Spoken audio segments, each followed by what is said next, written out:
Sophie Norton, pourquoi utiliser le terme de décroissance? Eh bien parce qu'il a déjà des références historiques, ce terme, depuis les années 1970.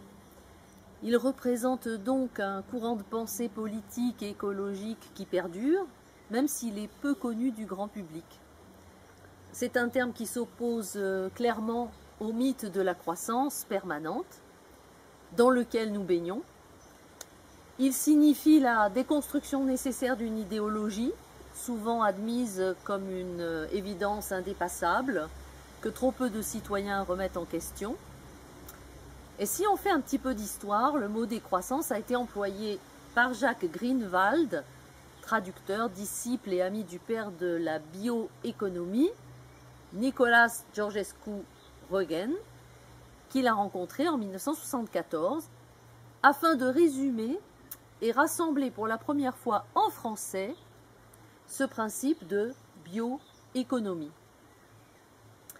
Puis, l'expression décroissance soutenable a été déposée en 2002 à l'INPI, qui est l'Institut national de la propriété intellectuelle.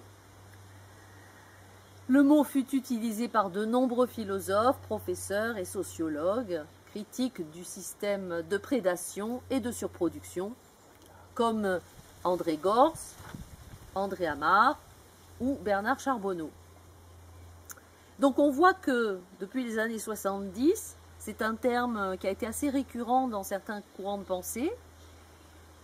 En 2002 se crée l'Institut d'études économiques et sociales pour la décroissance soutenable. En juin 2002, première campagne politique aux élections législatives sous le titre de la décroissance par Vincent Chénet et Françoise Carcel. En mars 2004 est lancée l'association Casseurs de pub et donc le journal La Décroissance.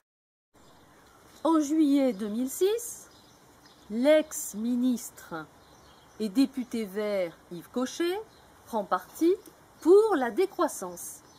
Il remporte l'investiture pour être candidat à la présidentielle pour son parti, mais l'élection est invalidée.